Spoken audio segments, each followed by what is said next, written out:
As the war in Ukraine has progressed, Russia has spent considerable resources shutting down all telephone and internet services in the country.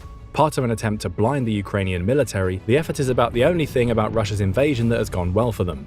Maybe too well, as soon after the invasion started, the world discovered that Russia's fancy new advanced communications gear wouldn't work, since they relied on the cell towers that Russia had just blown up.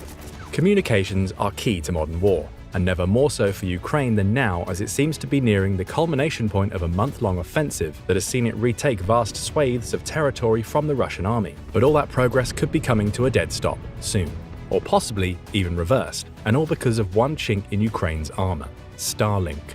Elon Musk's satellite internet service has been praised and vilified alike around the world.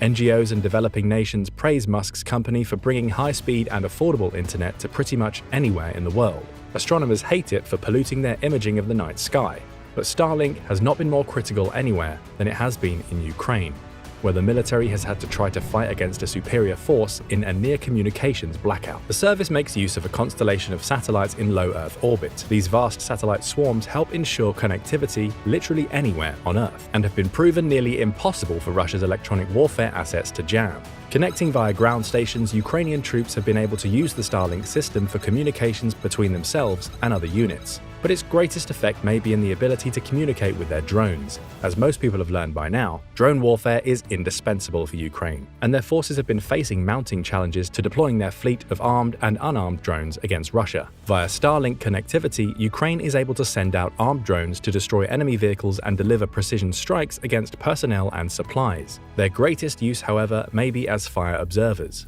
where they are able to relay video back to an operator who can send adjustments to friendly artillery in real time. This allows Ukrainian artillery to be deadly efficient by being extremely precise, a massive advantage considering Ukraine is outnumbered 10-1 in artillery alone. Russia has fought back by attempting to jam drone signals or blasting them out of the sky with both traditional air defenses and new anti-drone electromagnetic weapons. But thanks to Starlink, Ukrainian drones are able to continue operating across the entire front. Their input is significant too, with the slowdown of the Ukrainian advance in the last week being directly tied to a loss of connectivity to the Starlink network. Why and how Ukraine is losing access to Starlink across the front is currently unknown, with data being classified by both the US and Ukrainian governments. To be sure, Russia is also not spilling any of its secrets. The need for Starlink was identified early in the fighting, with Vice Prime Minister Mikhailo Fedorov tweeting directly to Elon Musk that they needed Starlink in order to combat the Russian invasion in late February. Musk immediately replied, saying that he was activating Starlink in Ukraine and sending new terminals on his own dime. The move was a rallying cry, and soon the Pentagon, UK, and Poland all helped fund more Starlink terminals and the cost of service for Ukraine. While Musk has received a lot of praise for providing Starlink to Ukraine, it's worth remembering that internal SpaceX data shows that 85% of the 20,000 terminals provided so far were either paid for fully or at least partially by other parties. Recently, however, Musk seemed to break some bad news over Twitter that SpaceX would no longer be able to fund Starlink services inside Ukraine. The news was not only devastating, but was met with immediate criticism due to the fact that previously Musk had tweeted out a proposed peace plan for Ukraine that involved it ceding large amounts of territory to Russia. It was rumored as well that Musk had privately met with Vladimir Putin prior to this tweet, adding further fuel to the fire. For his part, Musk claimed that he had no contact with Putin since a year and a half ago when the two discussed space-related matters. This is likely true, as Musk was also heard talking about Ukraine's need to make peace earlier at a private conference in Aspen, Colorado for elites called The Weekend. Here, according to witnesses, Musk said that with Ukraine winning, it was time for them to sue for peace on favorable terms that inevitably would still lead to the compromise of ceding territory. According to the witness, Musk was quoted as saying, "This is the time to do it. They don't want to do it, that's for sure, but this is the time to do it. Everyone wants to seek peace when they're losing, but they don't want to seek peace when they're winning, for now." Thanks to a loss of Starlink, Ukraine may not have much choice but to sue for peace. According to Musk, SpaceX has picked up the tab for Ukraine's service to the tune of $80 million, and that cost is expected to approach $100 million by the end of the year. In July, Ukraine's commanding general Valery Zaluzhny sent a personal letter to Musk asking for thousands of more terminals, but Musk had to defer the request to the Pentagon. According to SpaceX, continuing to support Starlink in Ukraine at projected rates through the next year would cost it $400 million.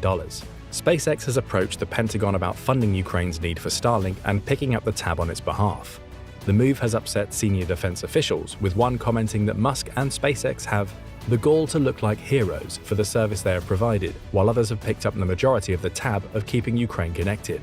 With massive investments of over $50 billion to Ukraine so far in military and financial aid, the Pentagon is by far the largest provider of assistance to the Ukrainian fight for independence. But the US pockets aren't inexhaustible, and US anger at SpaceX's demand that it pick up the tab for continued Starlink service may be due to the relatively pathetic contributions made by the rest of the world in comparison. Comparatively speaking, though, Poland has been a massive supporter of Ukraine, with 9,000 Starlink terminals donated by the country to Ukraine, the largest provided by any nation. This was matched at the start of the war by $3 million from the US Agency for International Development to help keep both Ukrainian civilians and its military connected to the world. But stations are only part of the cost, because then there's also the ongoing cost of operating them. At the lowest level, each station costs $500 a month to operate, and the highest level of service costs $4,500. Despite the majority of Ukrainian stations only being signed up for the $500 level, SpaceX has still provided the highest level of service anyway. It's this tab that SpaceX is trying to get the Department of Defense to pick up on their behalf. And it's not completely outrageous of them to ask this. SpaceX is, after all, a private company, and its aid to Ukraine has already been significant. However, given how much SpaceX itself benefits from its close relationship with the Department of Defense, the US military may be looking at SpaceX to continue its ongoing support, even if it means running a budget shortfall. For the time being, it looks as if some closed-door meetings between the Biden administration and Elon Musk have taken place, with Musk recently tweeting, "The hell with it." Even though Starlink is still losing money and other companies are getting billions of taxpayer money, we'll keep funding the Ukraine government for free. Passive aggressiveness aside, Musk's move to continue funding Starlink for Ukraine may be what saves Ukraine's offensive. Without reliable connectivity, Ukrainian units are unable to communicate in a highly contested electronic environment. As the world has learned, there's very little the Russian military does well except kill civilians, but electronic warfare remains one of its strong suits.